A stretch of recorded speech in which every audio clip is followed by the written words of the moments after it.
আসসালামু আলাইকুম ভিউয়ার্স, সবাই কেমন আছেন? সংযুক্ত আরব আমিরাতে প্রতিদিন কানুন পরিবর্তন হয় এবং প্রতিদিন দেখা যায় বিভিন্ন রকমের কানুন আসে এবং ওনারা নিত্য নতুন ভাবে তাদের সিস্টেমগুলোকে আপডেট করে থাকেন।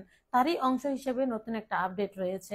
আপডেটটা হচ্ছে ক্যান্সেলের, যাদের লেবার ভিসা রয়েছে, এমপ্লয়মেন্ট ভিসা বা high profession visa, manager visa, এই ধরনের ভিসা যাদের রয়েছে, বিশেষ করে মেইনল্যান্ডে যাদের ভিসা রয়েছে, তাদের আজকের ভিডিওটি দেখতে হবে। ধরেন আপনি এর আগে যেটা করতেন, আপনার লেবার ক্যান্সেল করেছেন।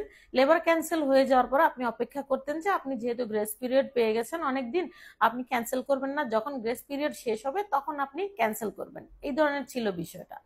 এখন যেটা হয়েছে যে আপনি লেবার ক্যান্সেল যেদিন করবেন সেদিন থেকে 30 দিন পর্যন্ত আপনি সময় পাবেন আপনার ক্যান্সেলের জন্য। ধরে নিন আপনি 90 দিন পেয়ে গেছেন গ্রেস পিরিয়ড।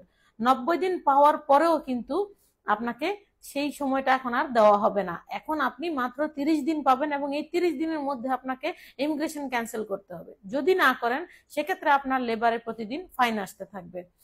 একটা লোক আছে যিনি জানতেনই না যে ওনার লেবার ক্যান্সেল হয়েছে। তো কোম্পানি ওনাকে লেবার ক্যান্সেল করেছে আরো 1 বছর আগে।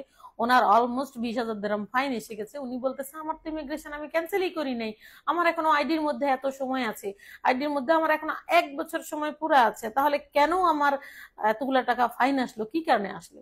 আসলে এই বিষয়টা এত আপডেটেড ছিল না। দিন দিন আমরা যেহেতু কাজগুলা করতেছি, প্রতিদিনই আমাদের কাছে ক্যান্সেলের কাজ আসে। তো এখন আমরা বুঝতে পেরেছি এটা কেন হয়েছে। যখন ইমিগ্রেশনে গেলাম তখন বললো যে লেবার ক্যান্সেল হওয়ার পর নিয়ম অনুযায়ী আপনি 30 দিন সময় পাবেন, এই 30 দিনের মধ্যে আপনাকে ইমিগ্রেশন ক্যান্সেল করতে হবে, অথবা ইমিগ্রেশন ক্যান্সেল করে হয় আপনাকে